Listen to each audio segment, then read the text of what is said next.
The rain came down hard on the metal streets of Deltanine City. Cold water ran through the drains, mixing with oil and blood from the hospital's trash zone. Lights from the massive alien medical center blinked above, but no one looked down. No one cared about the girl lying motionless near the garbage exit.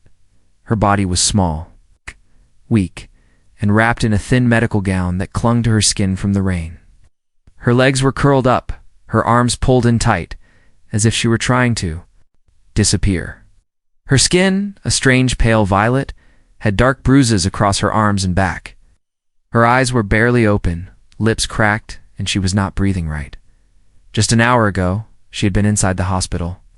Alien doctors, covered in glowing robes and tech helmets, stood around her in silence. Their scans had failed to give clear results. Her biology didn't match any records. One doctor spoke without emotion. "She's unstable, defective, useless." Another agreed. "We tried genetic repair. Her body keeps rejecting it.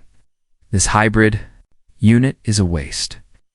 So they wheeled her outside, just like Trishand left her at the back gate with nothing. No name, no medicine. Not even a blanket. The girl didn't cry. She didn't scream. She simply stared at the sky through the falling rain.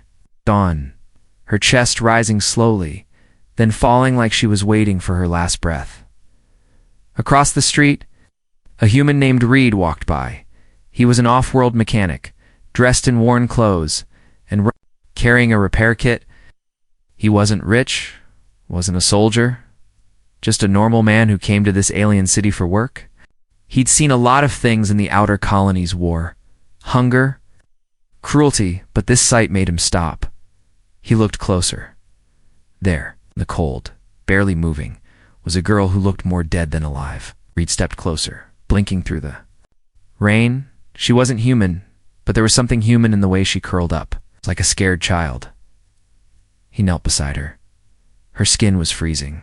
Her breathing was faint. Her lips moved, but no sound came.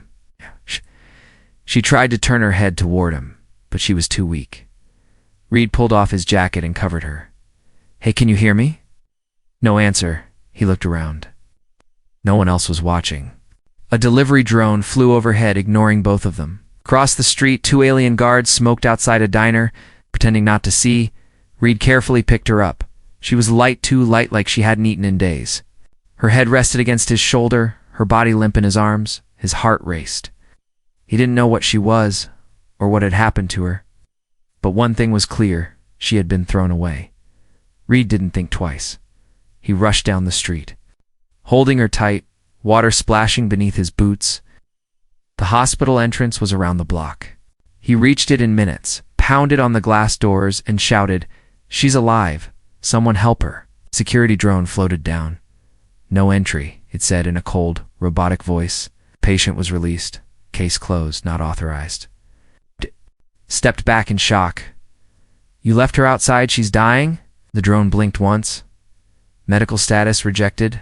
Hybrid failure. Recommended disposal.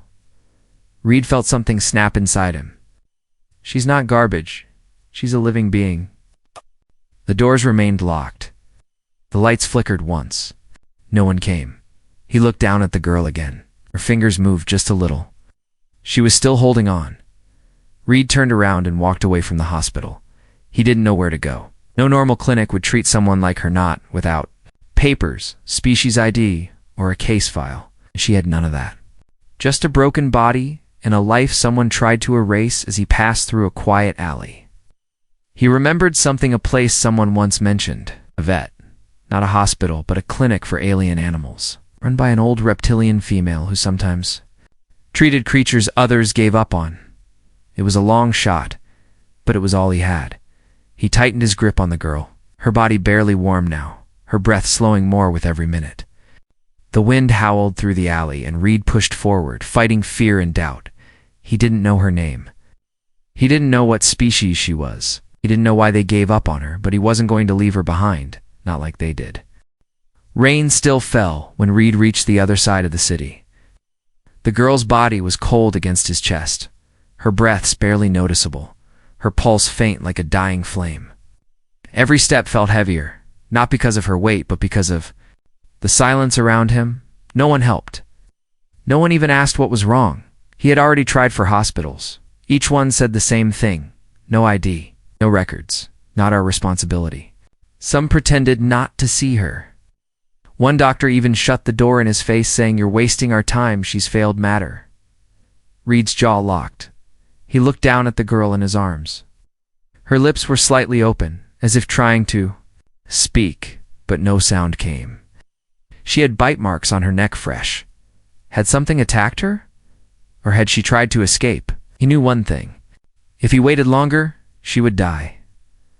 That's when the crazy idea hit him: not a hospital, not a medical center, but a vet. He had heard rumors of one deep in the outer sector, not for people, not even for high-class alien pets, but for strays. Reptilian-run, old-school tech. It's the kind of place where credits didn't matter as much as heart. Reed didn't waste a second. He ran past neon shops and rusted gates, through a power-failed district, finally reaching a small broken sign that read Dr. Ziri, Exotic Care Unit. A lizard-like alien with wrinkled scales and tired golden eyes stood behind a half-opened steel door. She looked up, slow and calm, as if nothing surprised her anymore. Reed stood in front of her, panting. "Please, she's Ziri," raised one. Clawed hands stepped forward and looked at the girl. She didn't ask where the girl came from.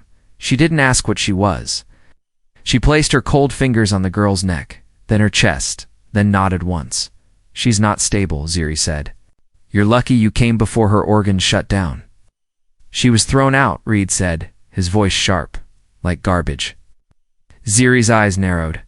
"She was awake for a second," Reed added. "She grabbed my arm like she didn't want to die." Ziri stepped aside and motioned him in. "Put her on the table now." Inside, the clinic looked nothing like a hospital. Wires dangled from the ceiling. Medical tools were laid out on scratched tables. There was no glowing tech, no humming. Machines just Ziri's, steady claws, and a few blinking monitors. She pulled down a heavy lamp over the table and examined the girl. "Hybrid spine," she muttered. "But the tissues resisting her body is rejecting the implants." Reed watched, holding his breath. "What does that mean?" Ziri didn't answer right away. Instead, she opened a box of old tools, selected one, and gently cut into a strange, metallic patch near the girl's ribs. There was no blood, only a soft hiss, like air escaping. "She was being changed," Ziri said, "but not finished. Whoever did this didn't complete the process." "Changed into what?" Ziri looked at him, eyes glowing under the lamp. "I don't know," she whispered. Reed's hands shook as he placed them on the edge of the table. "They said she was a failure, but she's alive. Doesn't that count for something?" Ziri picked up a thick needle and injected something into the girl's shoulder. "She's not a failure. She's evolving." Reed blinked. "What?" "Her cells aren't dying," Ziri explained. "They're transforming. They didn't understand what she was becoming, so they threw her away. As the medicine spread through her veins, her body twitched once. Her fingers curled. Her legs moved slightly under the blanket." Reed leaned closer, his voice soft. "Hey, can you hear me?" For a moment, nothing. Then her hand reached out. It didn't grab his arm like before. It reached for his chest, his heartbeat, and her lips finally moved, a whisper so faint it barely made sound. "Don't leave." Reed froze. Ziri paused too, her eyes wide. She spoke. Reed nodded, holding her fingers gently. He didn't know who she was. He didn't know why she was changing. But one thing was clear: this girl, whoever she was, had chosen him. The clinic was quiet, too quiet. Only the sound of old machines humming and soft beeps from outdated monitors filled the air. Outside, the storm had stopped. But inside, her storm was just beginning. Reed sat beside the old medical table, eyes locked on the alien girl's face. Her skin had become even paler, almost glowing under the overhead light. Her chest rose slowly, then stopped, then rose again, weaker than before. Ziri moved quickly now. Her clawed fingers were no longer calm. She connected strange tubes into ports on the girl's side, injected orange fluid, and wiped sweat from her scaled brow. "She's crashing," Ziri said. Her organs are rejecting their own systems. Reed leaned forward, gripping the table edge. Can't you fix it? Ziri shook her head, voice low. This isn't something to fix, it's something to survive. She's not dying because of injury. She's dying because her body is changing too fast. Reed's eyes dropped to the girl's arm. Beneath her skin, thin glowing lines were crawling up her veins like silver fire trying to reach her heart. What are those? D? Asked Ziri, looked at them for a moment, then whispered. Signals something alien inside her is trying to rewrite everything. Reed's heart pounded. Rewriting her into what? Ziri didn't answer. Her eyes stayed on the girl, watching, waiting, scanning. Suddenly the girl jerked. Her whole body arched off the table. The monitors screamed, then flatlined. Reed stood. Up fast. No, stay with us. Ziri reached for her shock tool, but before she could touch her, the girl's hand shot up fast. Strong Anne grabbed Reed's wrist. Her grip was tight, too tight for someone that weak. Her fingers glowed faintly. Her nails dug into his skin, but she wasn't hurting him. She was holding on like her life depended on it, and maybe it did. Her eyes opened, not fully, but just enough for him to see the color deep silver with a strange shimmer, like starlight trapped in a storm. She stared straight into him. Then she whispered again, barely more than a breath. Don't let go. Reed froze. The machines turned back on by themselves, without a touch. The heartbeat monitor blinked slow, steady and rising. Ziri stepped back, staring at the girl's hand. She stabilized, the vet said, but only when she touched you. Reed looked down at his wrist. The glow had faded now, but the warmth remained.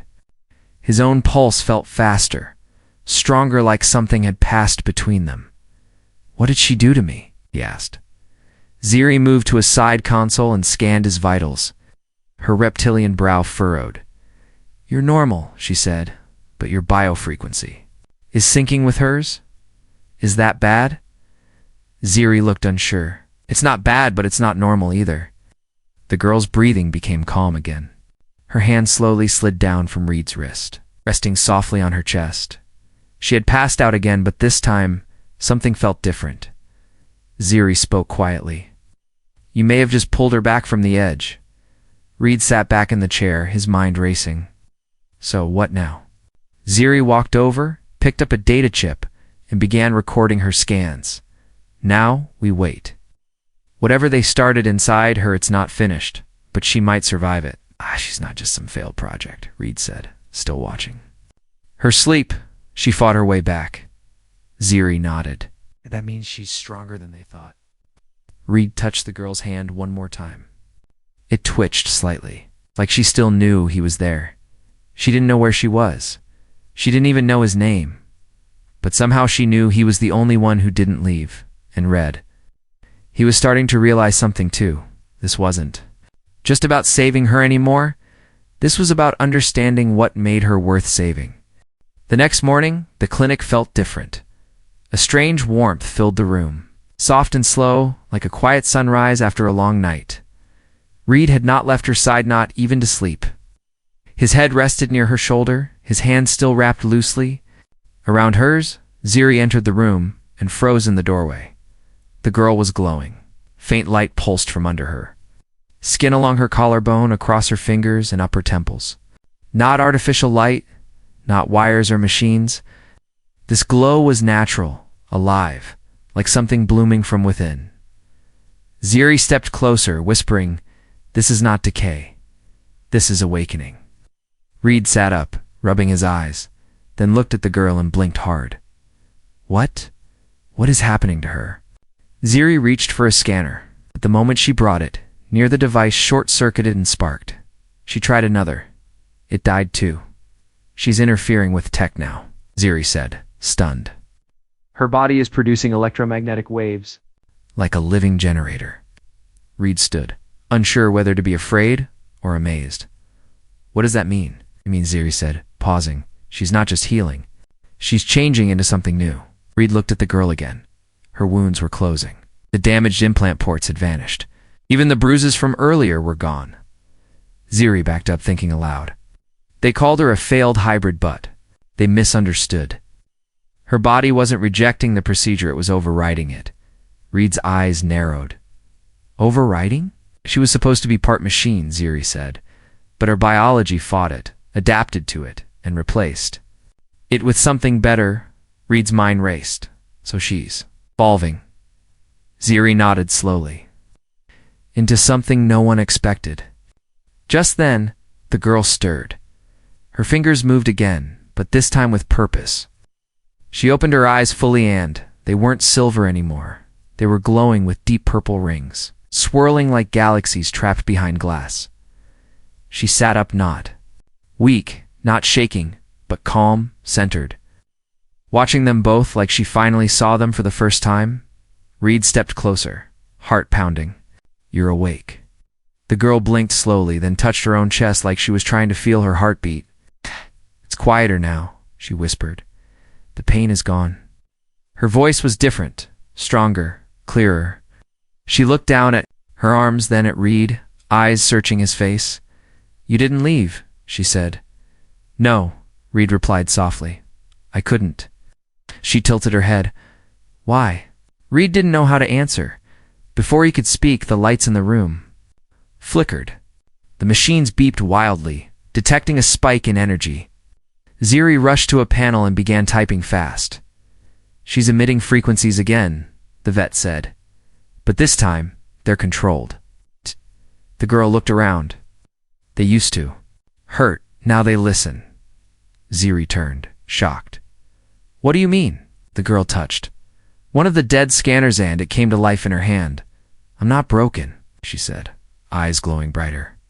I'm becoming something they never understood.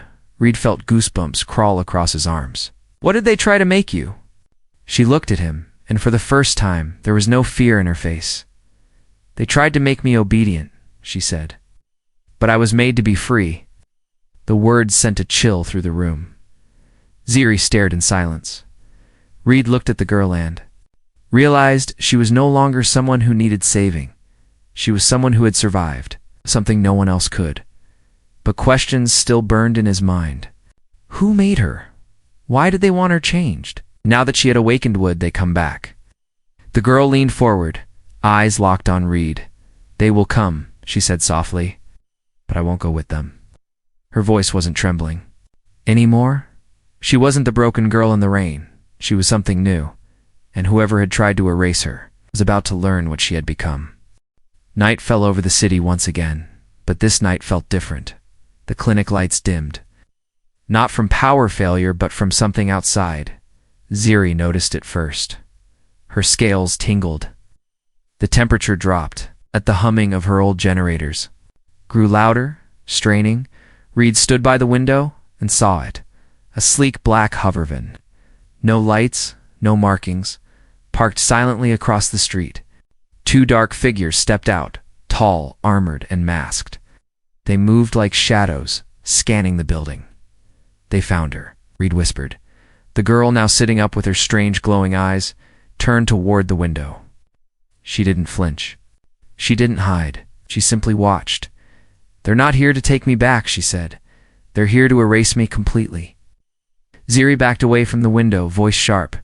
You need to run. No, Reed said, gripping the pulse blaster. Hanging by the door? They'll just follow. Stop them here. You're not a soldier, Ziri said. I don't need to be, he replied. I just need to protect her. The girl stood beside him, calm, focused. They fear what I've become. That's why they want me dead. Reed loaded the weapon, hands shaking just slightly. Let them try. Outside, the masked figures raised their arms. Something blinked blue in their hands. Ziri growled. They're going to breach the wall. Reed looked at the girl. Can you do anything to stop them? She closed her eyes. Her skin glowed faintly. The room buzzed with energy. I don't know, she said, but I'll try. Then the wall exploded. A shockwave blew through the front of the clinic. Shelves collapsed. Metal flew like knives. Ziri ducked behind the counter. Shielding her head, Reed stood his ground and fired. The first attacker fell, hit hard in the chest. Sparks flew from his armor, but he wasn't down. He rose again, faster, angrier, charging toward Reed. Before he could fire again, the girl stepped forward. Her hand reached out, and a pulse of violet energy exploded from her palm, slamming the attacker against the wall like a rag doll. Reed blinked. "You did that?" She nodded once, breathing hard. "Hurts, but yes." The second attacker fired a silent round straight at her. Reed dove forward, pushing her aside, the shot grazing his shoulder. Pain burned through him, but he stayed up, protecting her. The attacker advanced till the girl screamed. It wasn't a normal scream. It was a pulse, a wave of raw sound that shattered the air. The lights burst. The attacker froze, armor vibrating violently, then dropped. Motionless silence returned, only the crackling of broken circuits and reeds. Heavy breathing filled the room. Ziri peeked over the counter. "Are they dead?" The girl walked to the nearest one and placed 2 fingers on his helmet. Out. Unconscious. For now. Reed leaned against the wall, bleeding from the shoulder. They didn't care who else got hurt. They just wanted you gone. They were programmed, she said. No minds of their own, just orders. Ziri stepped closer. Orders from who? The girl looked down. The ones who made me. Reed clenched his jaw. "We need answers." Ziri pointed to the fallen attackers. "We can pull data from their suits, get coordinates, maybe even names." The girl nodded slowly, but deep down, Reed knew the truth. This wasn't the end. It was only the beginning. They didn't just want her erased. They wanted to hide what she was becoming. And now, they would come in greater numbers. He looked at the girl, her glowing hands, her steady breath, her eyes full of power, and knew. She wasn't afraid anymore, but he also knew one thing for certain. She wasn't just being hunted. Now he was part of it too. The clinic was in ruins. Broken walls, sparks flying from cracked panels, smoke still hanging in the air. The 2 attackers were gone, dragged out, and dumped far from the city by Ziri's old patrol drone. But the danger wasn't over. Everyone in the room felt it. Reed sat on the floor, his arm wrapped in gauze, blood dried around the edges. The pain in his shoulder was sharp, but not as sharp as the question in his mind. Who was she? Across the room, the girl lay on a low table, her eyes closed, her body still glowing faintly. She hadn't spoken since the fight. Her energy burst had saved them, but it also drained her completely. Ziri watched from a distance, holding a scanner that barely worked anymore. "Her vitals are stable but strange," she said. "She's not unconscious. She's resting." Red moved closer, sat beside her again, and gently took her hand. It was warmer now, alive in a way it hadn't been before. "Do you remember me?" whispered. Her fingers curled around his slowly, then her eyes opened. This time they weren't just glowing. They were shining with something deeper, something aware. She turned her head and looked at Reed. It's not with fear, not with confusion, but with clarity. And then she spoke softly, but without hesitation. "Mate." Reed blinked. "What?" Sat up, her hand still in his. "You stayed. You protected me. You fought when I couldn't. You held me when I was fading." Reed's heart raced. That doesn't mean she leaned closer. In my kind, that means everything. Ziri dropped her scanner. "Wait, did she say?" "Mate." The girl nodded. "Not as in ownership. It's not as in claim, as in bond. Survival together. One heart with another." Reed pulled back slightly. "Barely know me." "I knew you before I knew myself," she said. "I woke because you were there. I live because your touch brought me back. Your voice was the first anchor I had." Ziri shook her head in disbelief. "This isn't just biological. It's emotional, instinctive." Reed looked at the girl again. Her expression wasn't wild or desperate. It was calm, certain, like she wasn't guessing, like she had already chosen. He swallowed hard. "What's your name?" She hesitated for a moment, then touched her own chest. "They never gave me one," she said. "But if I am yours, then let me be named by you." Reed felt like the floor had vanished beneath him. The weight of her words, the way she looked at him, it wasn't like someone desperate for help anymore. It was something more ancient, more deep, more alien, and yet strangely human. "You can't just decide I'm your," She touched his chest, over his heart. Her hand glowing slightly. I already did, she whispered. Ziri stepped back, whispering. To herself, she's not just evolving physically. Ouch. She's forming emotional bonds. Deep, instinctive ones. Faster than any species I've seen, Reed tried to calm his breath. What if I don't accept? The girl smiled gently. Then I will still protect you. I will still follow. But I will never forget. Reed looked into her eyes and didn't see a broken lab experiment anymore. He didn't see a patient or a stranger. He saw someone reborn in pain, shaped by cruelty, but still capable of choosing trust, of choosing him. The sky above Deltanine turned dark not from clouds, but from something far more dangerous. 6 massive council warships hovered above the city, silent and still, blocking the sun. A message echoed through every speaker across the district, robotic and cold. Return the escaped asset. You have 1 hour. Inside the broken clinic, Reed stood at the shattered window, his jaw clenched. They're calling her an asset now. Ziri's eyes narrowed.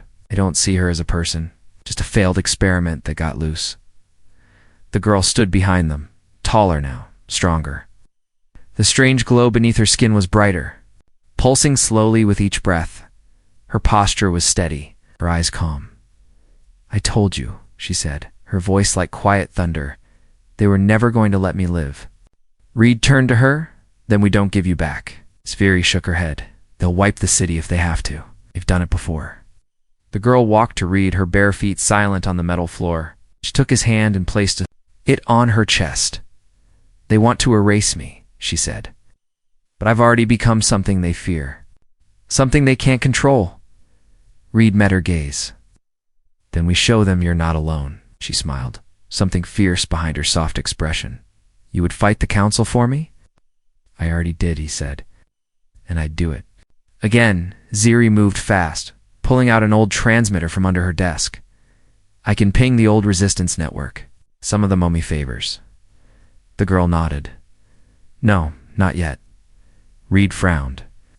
What do you mean? She stepped outside the clinic, into the open air. Facing the ships above, I'm not hiding anymore, she said. The warships shifted, preparing weapons. Council troops dropped from the sky in black armor, forming a line in front of her, a loudspeaker. Cracked to life, return to custody or be neutralized. Ow. The girl didn't flinch. I was born in your labs. I bled on your tables. I died in your reports. But I'm still here and I am not yours. The soldiers raised their rifles. Reed stepped forward, weapon in hand. But the girl lifted her arm, not to attack, but to reveal something glowing in her palm. A sphere of pure energy formed from her body alive, spinning, humming with strange power. Ziri gasped. That's not a weapon. That's a signal. The soldiers hesitated, and then something unbelievable happened. Above the council ships, a mothership appeared, old, human, rusted, but massive. It broke through the clouds, like a beast waking from sleep. Painted on its side, faded but visible, were the words, Earth's Hope, R-Class Vessel 7. The council forces froze. The ship's comes opened. A human voice spoke steady and cold. She's under human protection now. Stand down. The soldiers looked at each other. The council ships slowly pulled back, engines whining. They didn't fire. They left. The girl turned to Reed, eyes full of emotion. I didn't know where I belonged, she said softly. But I know now. Reed walked too. Her still stunned? You called them? She nodded. I didn't know if they'd come. But someone always answers when humanity stands with someone they love. Ziri stepped outside, staring at the retreating ships. You two just rewrote the rules. Reed looked at the girl, no longer broken, no longer lost, just free. What do we do now? He asked. She smiled, warm and proud. Now we live.